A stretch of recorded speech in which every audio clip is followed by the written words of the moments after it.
Vamos a leer la palabra en Hechos 1, en el versículo 1, que se llama la promesa del Espíritu Santo. Vamos a leer un ratito. Dice Hechos 1, versículo 1, en el primer tratado, oh Teófilo, esto lo está escribiendo Lucas, hablé acerca de todas las cosas que Jesús comenzó a hacer y a enseñar hasta el día en que fue recibido arriba, después de haber dado mandamientos por el Espíritu Santo a los apóstoles que había escogido, a quienes también después de haber padecido, se presentó vivo con muchas pruebas indubitables, apareciéndoseles durante 40 días y hablándoles acerca del reino de Dios. Interesante, ¿no?, que Jesús se apareció ya resucitado y les habló 40 días a los apóstoles sobre el reino de Dios, cosas que no están registradas en la Biblia. ¿Quién sabe qué misterios les contó sobre el reino de Dios, no? Y es interesante que nosotros muchas veces hablamos de otras cosas en nuestra eclesiología, pero el reino de Dios es el reino donde Dios reina. Porque en este mundo reina el príncipe de este mundo, pero cuando vos le haces una fiesta a Dios, en tu vida reina Dios. Y el reino de Dios es lo importante. Y cuando tenemos mentalidad de reino, nos dejamos de enfocar en nosotros mismos y empezamos a enfocarnos en el pan de Dios, en el alimento de Dios, que es hacer la voluntad del Padre. Y fue importante porque estando juntos, versículo 4, les mandó que no se fueran de Jerusalén, sino que esperasen la promesa del Padre, que es la promesa del Espíritu Santo, la cual les dijo: oísteis de mí, porque Juan ciertamente bautizó con agua, mas vosotros seréis bautizados con el Espíritu Santo dentro de no muchos días. Y es interesante, ¿no?, que el bautismo en aguas es un bautismo para arrepentimiento, es el bautismo de Juan, pero el bautismo en el Espíritu es algo que cada uno de nosotros tiene que experimentar, y es una experiencia personal de inmersión en el Espíritu Santo, de estar no con el agua hasta los tobillos, ni hasta las rodillas, ni hasta los lomos, sino de perdernos en el Espíritu Santo. Bautismo en el Espíritu Santo, bautismo en el Espíritu Santo y fuego le llama en otro lugar. Dentro de no muchos días. Y fíjense que eso fue lo que pasó en Hechos 2. Los apóstoles fueron bautizados en el Espíritu Santo y a partir de ahí su vida cambió. Y 12 personas cambiaron el mundo. 12 personas bautizadas por el Espíritu Santo cambiaron el mundo. Tanto que hasta hace poquito los gobiernos eran cristianos. Ya no es el caso. Entonces los que se habían reunido le preguntaron diciendo: Señor, porque no entendieron, ¿no?, ¿restaurarás el reino a Israel en este tiempo? Y él les dijo: no os toca a vosotros saber los tiempos o las sazones que el Padre puso en su sola potestad, pero recibiréis poder. Repitan conmigo: recibiréis poder. Recibiremos poder cuando haya venido sobre vosotros el Espíritu Santo, y como resultado, agrego yo, me seréis testigos en Jerusalén, en toda Judea, en Samaria y hasta lo último de la tierra. Y habiendo dicho estas cosas, viéndolo ellos, fue alzado y le recibió una nube que le ocultó de sus ojos. Y estando ellos con los ojos puestos en el cielo, entre tanto que él se iba, he aquí se pusieron junto a ellos 2 varones con vestiduras blancas, que eran ángeles, los cuales también les dijeron: varones galileos, ¿por qué estáis mirando al cielo? Este mismo Jesús, que ha sido tomado de vosotros al cielo, así vendrá como le habéis visto ir al cielo. Decile al que está al lado tuyo: Jesús vendrá. Y quién sabe si vendrá hoy. Capaz que viene a buscarnos. Pero yo creo que nos va a visitar por medio de su Espíritu hoy. Va a venir, pero por medio del Espíritu. Va a venir hoy. Ya está viniendo, ya está aquí. Jesús está acá con vos. Yo veo a Jesús en vos. Veo a Jesús en vos. Cada uno de nosotros lleva una partecita de Jesús. Y todos juntos somos un cuerpo que es el cuerpo de Jesús. Y Jesús está presente en todos nosotros y nosotros estamos presentes a Él. Y Él vive en nosotros y todos juntos somos el cuerpo de Cristo físico aquí en la tierra. Ahora, hay 3 palabras importantes en el próximo versículo y quiero leerlo. Versículo 12 dice: entonces volvieron a Jerusalén desde el monte que se llama del Olivar. ¿Qué quiere decir del Olivar? Un lugar en donde se sacan, ¿qué? Aceitunas, ¿no? Y ahí hablábamos de Omar. La aceituna produce aceite, el cual está cerca de Jerusalén, camino de un día de reposo, y entrados subieron al aposento alto, donde moraban Pedro, Jacobo, Juan, Andrés, Felipe, Tomás, Bartolomé, Mateo, Jacobo, hijo de Alfeo, Simón el Celote y Judas, hermano de Jacobo. Esto era una casa, y todos estos perseveraban unánimes en oración y ruego con las mujeres y con María, la madre de Jesús, y con sus hermanos. 3 palabras importantes en este versículo: olivar, perseveraban y unánimes, para mí. Ahora, yo sé que todos hemos leído este texto y no quiero que lo familiar de este texto eclipse su valor, sino quiero que entendamos algunas cosas hoy que son profundas. Entonces, hay cosas tremendas en este pasaje, muchas. Podríamos hablar horas de este pasaje, pero yo le pregunté al Señor: Señor, ¿qué es lo que querés que yo transmita hoy de este pasaje? Y el Señor, en esa pregunta, yo le pregunté: ¿será que les mandó que no se vayan de Jerusalén? ¿Será ese el mensaje, no te vayas de la iglesia? El Señor me dijo no. Pero el Señor me llevó al versículo 6 y me dijo: enfócate en el versículo 6. Y el versículo 6 empieza diciendo entonces los que se habían reunido le preguntaron si restauraría el reino de Israel. Fíjense que es un versículo interesante porque reunión no es unión, es reunión. Es gente que se había separado, pero que se volvió a unir. ¿Cómo sabemos que se habían separado? Y porque muchos lo habían negado, muchos lo habían abandonado y muchos habían vuelto a sus trabajos del día a día y sin embargo ahora se habían vuelto a reunir.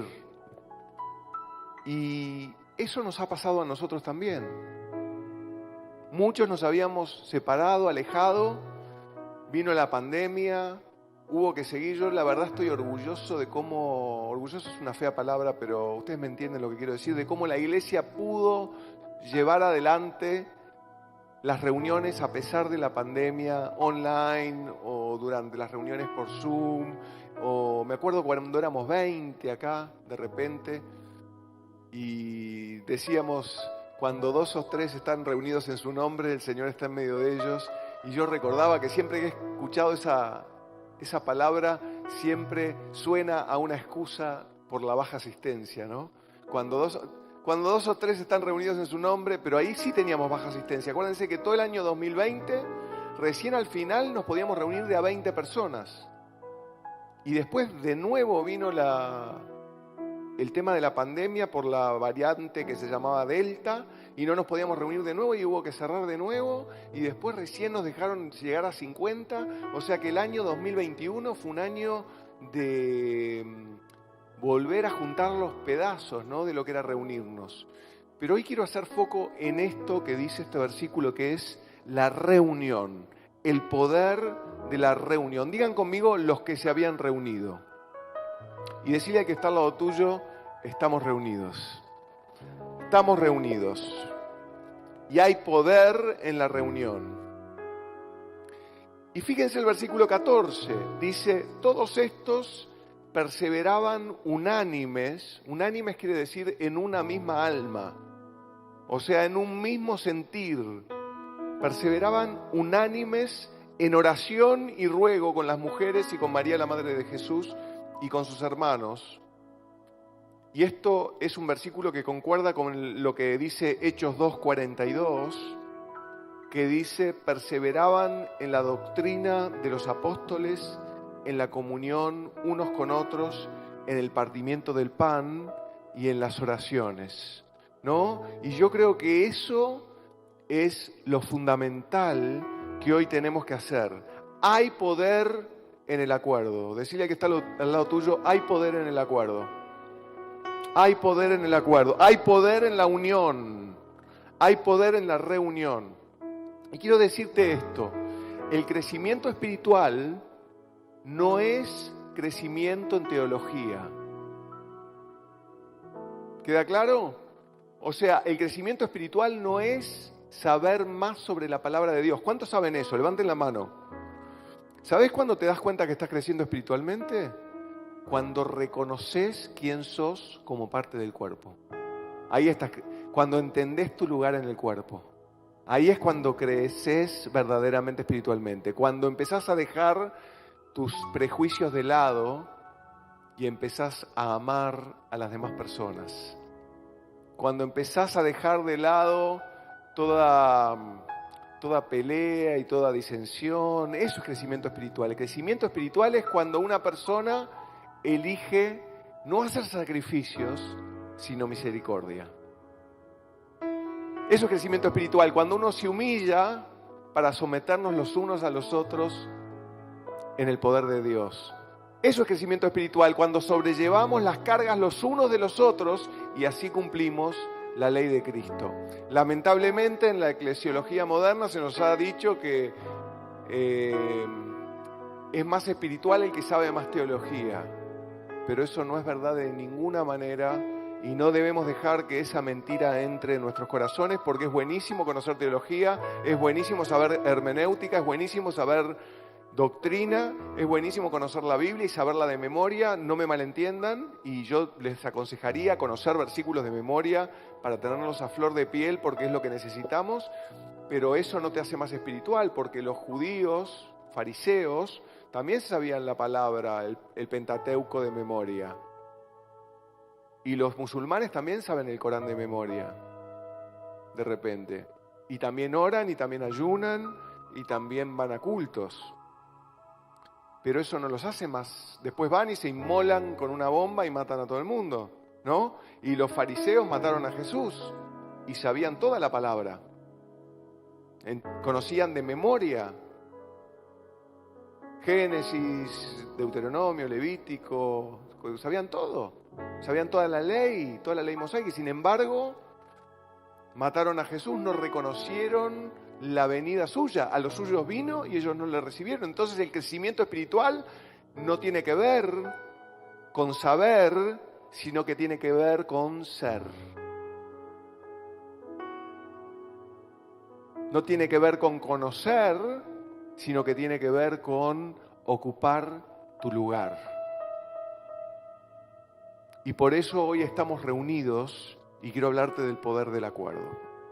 Ahora, nuestra identidad como comunidad de fe hace que nosotros, según la palabra, seamos parte unos de los otros. ¿Qué quiere decir eso? Quiere decir que la persona que está sentada al lado tuyo, sea quien sea, tiene algo que vos necesitas. Y vos tenés algo que la persona sentada al lado tuyo necesita.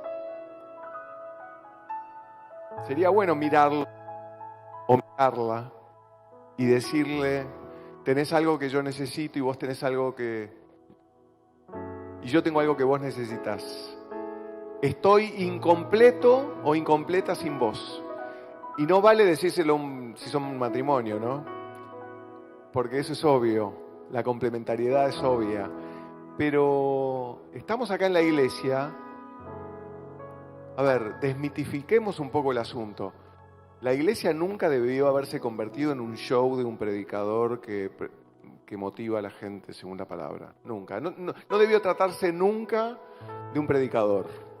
La iglesia siempre debió tratarse de los miembros que tienen dones.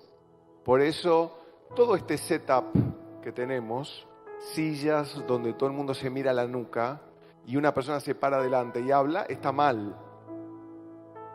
O sea, yo creo que este no es el diseño de Dios para un culto. Lo hacemos así porque estamos acostumbrados. Pero este no es el diseño de Dios. El diseño de Dios para un culto debería ser que todos nos miráramos las caras y que de repente la gente empezara a levantarse y empezara a profetizar y hablar y todos fuéramos recibiendo de todos, no todos de uno. La iglesia nunca debió ser un show, sino que debió ser una comunidad de fe, donde unos se apoyan a otros y todos juntos cumplimos la ley de Cristo. Y todos juntos hacemos lo que el Señor nos ha mandado hacer en comunidad. Y aquí es difícil hablar de comunidad, ¿no? Cuando cada uno en esta sociedad moderna tira para el lugar que tira, porque vivimos en una sociedad que ha promovido el individualismo tanto que nos hemos comprado la mentira de que de repente podemos ser iglesia mirando una prédica de un predicador por internet y eso es suficiente y cumplimos. Y si bien las prédicas por internet están buenísimas y quiero reconocer a toda la gente que no está hoy acá porque el mensaje es importante, eso es una parte nada más. No es lo que realmente debe ser una iglesia. No se trata del mensaje. El mensaje lo puedo dar yo, lo puede dar otro, lo puede dar mi suegra, lo puede dar cualquier hermano y va a ser bueno siempre. Pero si la iglesia está dividida y si no hay acuerdo y si no hay conciencia de la importancia de unos y otros, entonces estamos perdidos. Así que decía que está al lado tuyo, estamos en algo que no es el modelo de Dios para un culto. Espero que en el nuevo templo podamos tener un nuevo modelo. A ver, primero que esto es el modelo griego, digamos. Una persona que se paraba a hablar delante no era lo que pasaba en el Areópago, era lo que pasaba con Sócrates o con los filósofos, digamos. Se paraban en un lugar y todos los escuchaban. El modelo de la época de Jesús era distinto. Primero que el que enseñaba se sentaba a enseñar. Y se enseñaba en la sinagoga. Pero la iglesia no era en la sinagoga. La iglesia somos nosotros.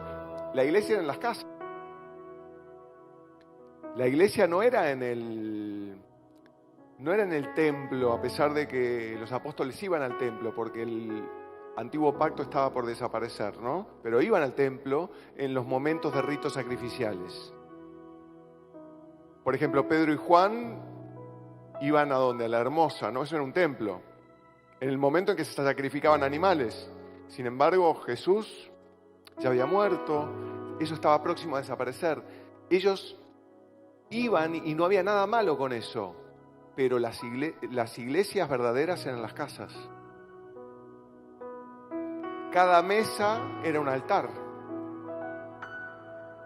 Entonces cuando se reunían en el aposento alto y no era escuchar a uno hablar, era orar juntos, era a profetizar. Pablo lo cuenta muy claro cuando describe las reuniones en 1 Corintios 12, habla sobre el hablar en lenguas en público, habla sobre varias cosas, pero habla sobre todo sobre el asunto de que en general cuando se reunían eran todos que se levantaban y hablaban y daban palabra y se alentaban unos a otros. Tenía otra dinámica la iglesia. Entonces tenemos que salir de la mentalidad de show. Tenemos que salir de la mentalidad, sé que estamos sentados así, pero tenemos que salir de la mentalidad de show. Tenemos que entender que acá si no se manifiesta el poder de Dios, estamos perdiendo el tiempo. Y el poder de Dios solamente se puede manifestar cuando estamos en acuerdo y en unión. Y estamos unánimes juntos. Por eso es importante que ya no empieces a mirar la nuca del otro, que empieces a mirar al otro de costado, ¿no?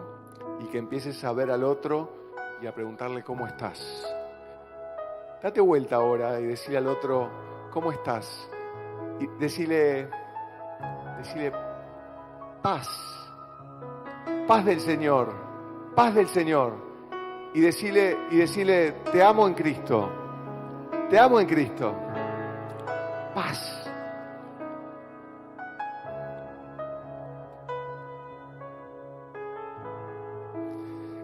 Ahora, escuchen esto. Las cosas han cambiado, ¿o no? ¿Está cambiando el mundo o no está cambiando? Estaba cambiando para los apóstoles en ese momento y está cambiando para nosotros. De una forma tremenda cambia. Algunos de los que tenemos más años ni siquiera llegamos a entender el nivel de cambio que hay. Pero estamos llegando al fin de los tiempos.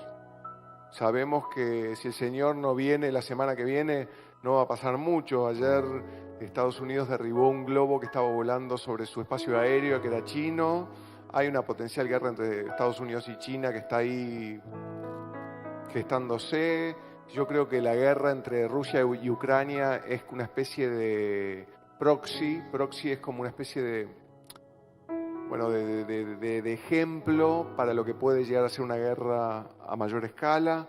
Pienso que en realidad la guerra real va a empezar a ser contra Israel y por eso los tiempos se están acortando y que Irán tiene todos sus ojos puestos en Israel y la única razón por la cual Israel todavía está subsistiendo sin que haya demasiada cosa es porque Estados Unidos todavía no le soltó la mano, pero eso va a pasar.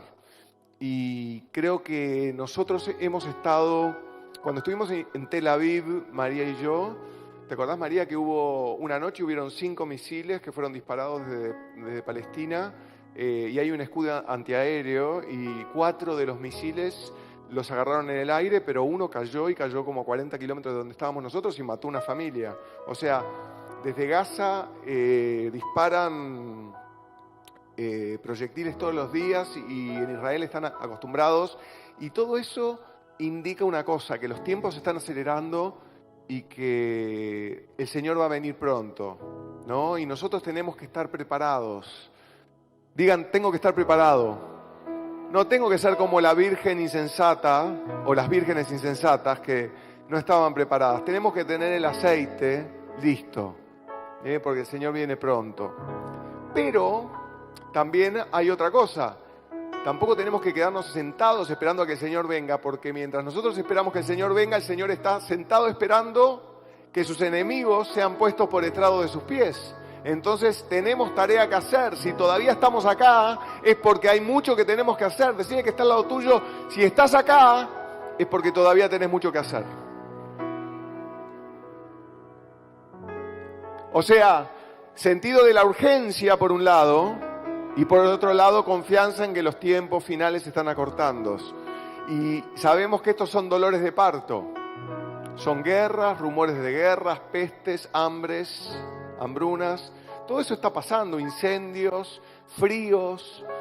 Ayer estaba leyendo cómo en Estados Unidos había 101 grados bajo cero de frío en Monte Washington, un lugar que se llama Mount Washington. Eran 42 grados bajo cero en realidad, pero en lo que se llama el wind chill, que es como la sensación térmica en el viento, eran 101 grados bajo cero. Eso es la temperatura de Marte de noche. O sea, de noche, cuando no da el sol, en Marte hace esa temperatura. Es como si estuvieras en el espacio, helado. Y eso está pasando acá en la Tierra. Y hay fríos extremos. Nosotros ahora estuvimos en Estados Unidos, en el lugar donde estábamos, menos 23 grados bajo cero. O sea, perdón, 23 grados bajo cero. Una locura es. Y al mismo tiempo hay sequías y incendios. Y todo eso indica que la venida del Señor está cerca, pero todavía no es. Estos son dolores de parto. Ahora, ¿qué característica tienen los dolores de parto? Todas aquellas que han sido mamás. ¿Cómo son los dolores de parto? Se vuelven cada vez más próximos y cada vez más largos y cada vez más dolorosos. Tenemos que prepararnos para eso. Ahora, en medio de todo eso, quiero volver a la palabra olivar. Porque esa palabra no está ahí porque sí. Estaban en el olivar. ¿Y eso qué quiere decir? En un lugar donde se prensan aceitunas. Y nosotros somos como esas aceitunas que están siendo prensadas para que demos lo mejor del aceite de oliva que el Señor quiere derramar sobre este mundo. Y sé que has estado pasando por momentos difíciles. ¿Cuántos han pasado momentos difíciles hace poco? Bueno, el Señor quiere decirte algo. No temas, porque yo estoy contigo. No temas, porque yo soy tu Dios que te esfuerzo. Siempre te voy a sustentar con la diestra de mi justicia. Y no temas, porque mi gracia futura es mucho mayor que la gracia que has visto hasta ahora. La gracia que viene, escuchen, la gracia que viene es mayor que la gracia que ha venido. Tengan confianza en la gracia futura de Dios. Eso es fe, tener confianza en que lo que viene va a ser mejor que lo que pasó. Y sé que para algunos es difícil porque dicen, la he pasado muy mal, pastor. La pasé muy mal. Pero yo te digo, lo mejor está por venir, porque en estos tiempos donde reina la oscuridad, la luz del Señor brillará y la luz del justo va desde la aurora hasta que se convierte como hasta el mediodía. Y miraremos adelante y hay esperanza y dormiremos tranquilos. Y si alguna iniquidad hubiera en nuestra mano y la echáramos de nosotros y no consintiéremos que muera en nuestra casa la injusticia, entonces levantaremos nuestro rostro limpio de mancha y nada temeremos y dormiremos seguros, tranquilos. Porque el Señor va a hacer cosas grandes en tiempos de gran oscuridad. Y nos va a usar en tiempos de gran oscuridad. Te va a usar a vos. Decía que está al lado tuyo, te va a usar a vos. Te va a usar a vos. Y vos decirle, Señor, heme aquí. Ayúdame a mí. Heme aquí, úsame a mí. El Señor nos sostuvo como iglesia. Y quiero decirte que así como hubo gracia para la adaptación durante la pandemia, hay gracia hoy para la adaptación a cosas que nosotros no sabemos cómo van a ser. Y yo sé que todos nos estamos enfrentando a tiempos nuevos y a cosas nuevas que a veces no sabemos cómo enfrentar, pero hay gracia para la adaptación. Y hay muchas cosas que nos producen incertidumbre porque no sabemos cómo van a ser. Nos producen ansiedad. La ansiedad es el intento de controlar algo que es incontrolable. Lo repito, la ansiedad viene por querer controlar lo que es incontrolable. Entonces hoy es un día en donde puedes decir, dejo ir, suelto. ¿Cuántos pueden soltar ahora? ¿Cuántos tienen ansiedad? Hay unción de honestidad, gloria a Dios. Yo también tengo ansiedad, por varias cosas, pero tenemos que soltar, saber que Dios se va a ocupar. Dios se va a ocupar, y te lo digo como palabra profética. Dios se va a ocupar de lo que te preocupa. ¿Te preocupa el trabajo? ¿Te preocupa las finanzas? ¿Te preocupa tu familia? ¿Te preocupa tu matrimonio? Dios se va a ocupar. Dios se va a ocupar. Tómalo y créelo, porque si lo crees, verás la gloria de Dios. Si no lo crees, si no te entran las balas, y bueno, no será para vos. Pero si vos lo creés, si en este momento le abrís tu corazón a eso y decís, sí Señor, lo creo, el Señor lo hará, porque todo aquel que le cree, lo ve. Si no lo creo, no lo veo. Si no lo creo, no pasará. Y acá está el gran meollo del asunto, que es la fe. ¿Creemos verdaderamente o no? ¿Creemos que tenemos un Dios que puede resolver cosas imposibles? ¿Creemos que tenemos un Dios que puede resolver cosas que nosotros no podemos resolver de una manera mucho mejor que lo que nosotros creemos que las podemos resolver? ¿Creemos eso? ¿Creemos eso? Entonces estamos en un buen lugar, porque sin fe es imposible agradar a Dios, pero con fe Dios nos lleva de gloria en gloria a ser transformados a su imagen, como por el Espíritu del Señor. Y la presencia de Dios nos inunda y podemos caminar de una forma que el mundo no puede caminar. Así que hay gracia para adaptarnos. Y esa gracia es, nunca lo viviste, no podés recordar algo así, es nuevo, pero Dios te muestra sobrenaturalmente por el poder del Espíritu Santo cómo vas a poder responder frente a eso. Y eso viene, esa es la gracia para la adaptación. Y eso es exactamente lo que está pasando en este pasaje que leímos. El Espíritu Santo está viniendo a los discípulos no lo recibieron todavía, porque todo su mundo está cambiando. Y cuando todo nuestro mundo cambia, nosotros necesitamos la presencia del único que no cambia. Cuando todo el mundo cambia, nosotros necesitamos la presencia de aquel que no tiene ni sombra de variación, que es el Señor, en el cual no hay mudanza ni sombra de variación. Necesitamos un reino inconmovible de una persona que no cambia, el cual es el mismo ayer, hoy y por los siglos de los siglos, y el cual ha prometido que haremos obras mayores que las que hizo Él. Y nosotros tenemos que creerlo, porque ya no podemos vivir una vida de cristianismo nominal, ya no podemos vivir como lo viven otra gente la religión. Esto no es religión, esto es poder de Dios. Cuando Pablo fue a hablarle a las iglesias, no fue con palabras de vana sabiduría, sino fue con poder del Espíritu Santo. Y por eso quiero decirles que hoy en el poder del acuerdo se mueve el Espíritu Santo, y cuando el Espíritu Santo te guía, hay cosas que son increíbles, imposibles que pueden pasar. Pero esto solo si lo crees. Si lo crees, lo tenés. Si lo crees, lo vas a ver.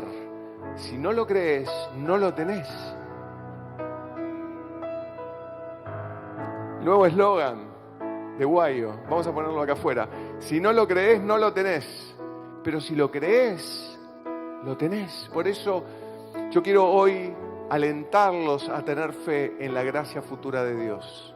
Quiero alentarlos a tener fe en que Dios va a hacer grandes cosas. Viene un año de grandes cosas. Escuchen, viene un año bueno para nosotros. No importa cuál sea el contexto, los creyentes no nos movemos de acuerdo al contexto. Nos movemos de acuerdo a lo que el Señor hace en nuestras vidas. Y en el peor contexto puede ser el mejor año. Y no quiere decir que el contexto sea malo, capaz que es buenísimo. Pero yo lo que te digo es, un año cerca de Dios es un año bueno. Un año cuando vos estás con el Señor es un año bueno. Si vos todo te va bien, pero estás lejos de Dios, es un año malo. Por eso tenemos que ser bien conscientes de que el Señor nos ha regalado este tiempo para que lo conozcamos más. En aquel tiempo todo estaba cambiando. No como para nosotros, ¿verdad? Porque nada cambia en nuestro mundo, ¿verdad? Todo cambia. Pero en aquellos tiempos, ser un discípulo de Jesús era ser parte de una secta. Había problemas políticos. Hoy no tenemos nada de eso, ¿verdad? No hay problemas políticos. Había divisiones, grietas ideológicas, cosas que nosotros no conocemos, ¿verdad? Había herejía, falsos maestros, fariseos que querían dañar el cuerpo de Cristo. Nada de eso hoy, ¿verdad? Era distinto en aquellos tiempos, ¿verdad? No, no era distinto. Por eso les quiero leer lo que pasó en aquel tiempo, porque lo que pasó en aquel tiempo va a pasar ahora. Y hoy creo que nos vamos a ir con un toque fresco del Espíritu Santo que nos va a permitir hacer la obra como la hizo Pedro y ser discípulos de Cristo y participantes de Cristo como lo fueron Pedro, Pablo, Juan y los apóstoles. Así que el olivar era un lugar de transición, como le llama el texto. Un lugar donde se trituraban aceitunas. Y eso es exactamente lo que les estaba pasando a los discípulos. Y lo que nos está pasando a nosotros, lo que se te está pasando a vos. Decía que está al lado tuyo, no te preocupes si te sentís triturado. No te preocupes. Todos nos sentimos así. Yo estoy triturado también. Me siento triturado. Los líderes llevamos una cruz, ¿verdad? Y no estoy hablando de líderes de la iglesia, estoy hablando de tu liderazgo en tu casa. Estoy hablándole a las mamás solteras que son líderes de su casa. Estoy hablándole a los papás que son líderes de su casa. Estoy hablando a los maridos que son líderes de su casa. Estoy hablándole a las viudas que son líderes de su casa. Estoy hablándole a todos nosotros los que tenemos responsabilidad sobre algún tema, que tenemos familia. ¿Llevamos una cruz o no? Y a mí me da mucha esperanza saber que Jesús no pudo llevar su propia cruz. ¿Cuántos saben eso? Que Jesús no pudo llevar su propia cruz. No la pudo llevar. Hubo un momento en que Él no tuvo fuerza para llevar su propia cruz. Y quiero que sepas que si vos no tenés fuerzas para llevar tu propia cruz, ahora Jesús sí tiene todo el poder para llevarte la cruz el momento en que vos no puedas llevarla. Podés dejar todas tus cargas en el Señor. Y quizá pasaste un problema tan serio en estos últimos tiempos que sentiste que el Señor te dejó. Pero yo te digo, no te dejó. El Señor no te dejó. El Señor está más presente que nunca. Quizás sentiste, el Señor estuvo lejos de mí, y yo quiero decirte, el Señor está más cerca que nunca. Pero saben que en lo espiritual a veces pasa algo muy distinto que en lo natural. En lo natural, si nosotros tenemos sed, ¿qué hacemos? Tendemos a ir a donde está el agua. En lo espiritual a veces tenemos sed y en lugar de tender a ir a donde está el agua, nos alejamos. Y a veces cuanto más sed tenés, más lejos estás, pero sos vos. Dios siempre estuvo cerca. Lo que te está diciendo es: volvete a mí y yo te voy a sanar. Volvete a mí y yo me voy a volver a vos. ¿Tenés sed? Vení y bebé. Agua gratis. Hay agua gratis. Y no estoy hablando de venir a la iglesia, no estoy hablando de leer la Biblia, estoy hablando de nuestra relación con Dios verdaderamente, cómo es. Como ese que le estoy hablando a muchos. Muchos quizás nos hemos visto enredados en negocios de la vida. Muchos de repente nos hemos visto apabullados por cosas que nos han pasado y eso ha afectado nuestra relación con Dios. El Señor te dice: hoy es el día de volver. Yo nunca me fui. El que te fuiste vos. Volvé a mí y yo me voy a volver a vos. Volvete a mí. Porque tenés sed y no te estás dando cuenta. Estás deshidratado y no te diste cuenta. Porque tendiste a alejarte. Y el Señor te dice: volvé a mí. Y yo voy a derramar de la lluvia tardía. Entonces se reunieron los discípulos. Entonces nos reunimos nosotros. Y acá estamos reunidos. Y eso es un milagro que estuvieran reunidos los discípulos en ese momento. ¿Saben por qué? Porque todos habían abandonado a Jesús. No somos solamente nosotros, ellos también. Pedro lo negó. En la cruz, ¿quién estaba? Juan nada más. No había ningún otro. Pero sin embargo, después se les apareció y todos se reunieron. Se reunieron. Y quizá todos nosotros hemos abandonado al Señor en un momento, hace poco. Pero ahora estamos como reunidos. Quizás sentís que lo abandonaste, pero ahora estamos reunidos. Y quiere decir que estamos listos para que el Señor haga algo. Si discernimos el cuerpo. Así que ahora los invito a cerrar los ojos. Para recibir un empoderamiento sobrenatural.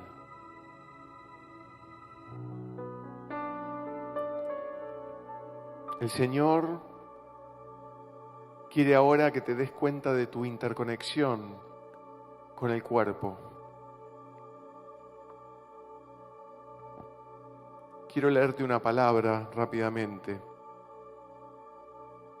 Mateo 28, dice esto, versículo 19. Mateo 28, 19. Seguí con los ojos cerrados, te lo leo. Otra vez os digo que si 2 de vosotros se pusieren de acuerdo en la tierra acerca de cualquier cosa que pidieren, les será hecho por mi Padre que está en los cielos. Porque donde están 2 o 3 congregados en mi nombre, allí estoy yo en medio de ellos. Son 2 versículos potentes. O sea, lo que dice es lo siguiente, que si 2 de nosotros, 2 nada más, nos ponemos de acuerdo sobre algo y se lo pedimos a Dios, Él lo va a hacer. Ahora te pido que te pongas de acuerdo con alguien y le pidas lo que necesitas. Simplemente. Ponete de acuerdo con alguien en este momento. Pónganse de acuerdo con alguien. Ponete de acuerdo con alguien. Decile lo que necesitas y vamos a pedírselo. Ahí está escrito. Se los leo de nuevo. Otra vez os digo que si 2 de vosotros se pusieren de acuerdo en la tierra acerca de cualquier cosa que pidieren, les será hecho por mi Padre que está en los cielos. A eso le llamo el poder del acuerdo. Hermanos, no importa si somos 2 o 3, tenemos una oportunidad gedeónica. Gedeón tenía 36.000 hombres y terminó ganando la batalla con 300. Nosotros no necesitamos muchos, necesitamos 2 nada más. 2 que estén de acuerdo, 2 que estén de acuerdo, cuéntense lo que necesitan y pídanlo juntos. Y tenemos el poder del acuerdo. Quiere decir que estamos unánimes y juntos.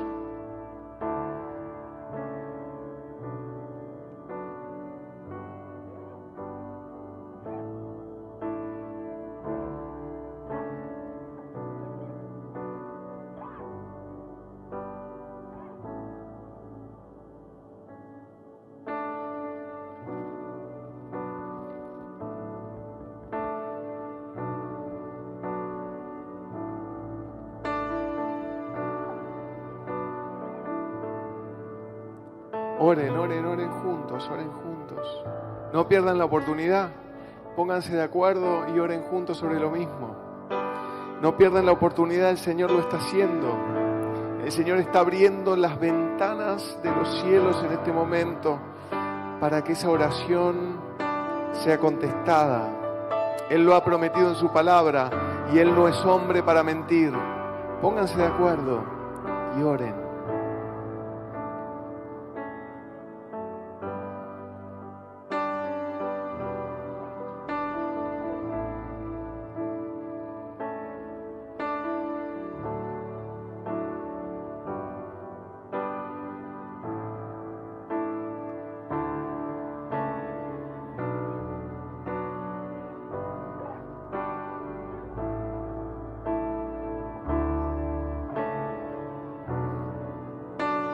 Ahora quiero darles una cosa que descubrí. Saben que 500 vieron al Señor ascender, pero solamente 120 se reunieron. Saben que en Israel, dicen los historiadores, que solamente el 20% de los israelitas salió. Los demás quedaron en Egipto. Esto no se trata de números, se trata de un remanente comprometido, dispuesto a entregar su vida. Porque ¿cómo vencemos? ¿Cómo vencemos? Por la sangre del Cordero, por la palabra de nuestro testimonio y porque menospreciamos nuestras vidas hasta la muerte. Por eso vencemos. O sea que tenemos una oportunidad gedeónica de vencer. Una oportunidad como la de Gedeón. No necesitamos 30.000. Necesitamos 300 que no doblen sus rodillas frente a la necesidad. Necesitamos unos pocos que estén dispuestos. Y el Señor te pregunta hoy, ¿sos vos uno de esos? ¿Cuántos dicen amén? ¿Cuántos le pueden decir al Señor, soy yo, Señor? Heme aquí, envíame a mí. Estoy dispuesto a hacer tu voluntad en Judea, Samaria y hasta los confines de la tierra. ¿Y no es interesante que ciertos momentos o circunstancias afinan nuestra percepción sobre quiénes son los que verdaderamente están? Mirá que está al lado tuyo y decirle, me doy cuenta que estás. Me doy cuenta que estás. Sos vos y estás acá conmigo. Estamos juntos. Somos como los valientes de David. En algún momento estuvieron en la cueva de Adulam, pero estamos acá. Estamos acá. Estamos acá. No eran perfectos. Pedro lo negó, Tomás no le creyó, los demás lo dejaron. En la cruz no estaba ninguno de ellos, pero después se reunieron. Y la razón por la cual estoy tan contento de predicar hoy este mensaje es porque también quizá nosotros lo negamos y capaz que no lo hemos creído y capaz que lo hemos abandonado, pero sin embargo acá estamos. Y el hecho de que estemos acá no es menor, todavía estamos. Y el Señor dice, con estos puedo contar, porque a pesar de todo han perseverado. Por eso me gusta la palabra perseveraban, unánimes en el partimiento del pan, en la doctrina de los apóstoles, en las oraciones. Has sido triturado o triturada, pero todavía estás. Te ha pasado un camión por arriba, pero todavía estás. Y el Señor dice, gloria a mí, porque vos estás. Gloria a mí, porque todavía estás. Podrías no estar, pero todavía estás. Y nos hemos reunido. Y el Señor dice, te quisiste ir, quizá quisiste salir corriendo, pero todavía estás. No somos perfectos, pero el Señor nos dice, no tenés que cambiar para volver a mí, sino que tenés que volver a mí para que yo te cambie. No esperes a cambiar para volver a mí. Vení a mí y yo te voy a cambiar. Lo entendimos todo mal y pensamos que teníamos que ser perfectos. El Señor no busca gente perfecta, busca gente dispuesta. Los discípulos no fueron perfectos, se equivocaron mucho y sin embargo fueron elegidos por el Señor. Vos no sos perfecto, ni sos perfecta, ni yo soy perfecto, y yo soy el menor, probablemente acá. Y sin embargo, el Señor también me eligió. Y me eligió por su amor. ¿A dónde iríamos si no tuviéramos a Cristo? ¿A dónde podríamos ir? ¿Qué haríamos si no lo tuviéramos? Yo sé que han sido tiempos difíciles estos. La pandemia nos ha llevado a mucha gente. Los años anteriores han sido años difíciles, pero yo te aseguro que están haciendo un día nuevo. Es un día de felicidad para nosotros, un día de gozo que viene. El Señor va a hacer una cosa nueva. Y los años que comió la oruga, el saltón, el revoltón, te van a ser restituidos. Y verás la gloria del Señor como nunca la has visto. Vos pensabas que no, que toda la gloria pasada era mucho mayor que la que ibas a ver, pero verás la gloria del Señor ahora. A partir de ahora. No quiere decir que hoy acá, sino que quiere decir el Señor quiere moverse de los templos a las casas.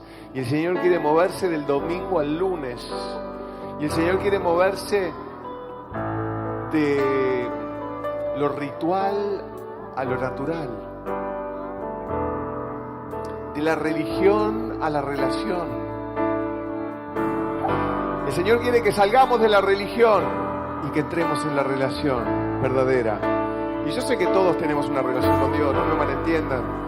Todos tenemos una relación con Dios. Si no, no estaríamos acá un día como hoy, tan lindo, en medio de las vacaciones.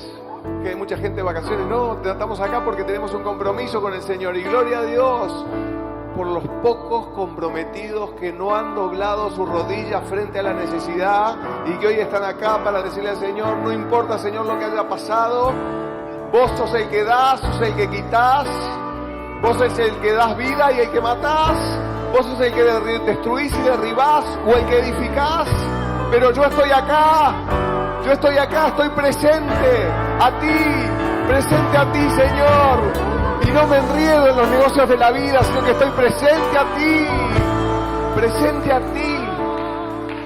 y presente a mis hermanos. Por eso estamos en el poder del acuerdo juntos.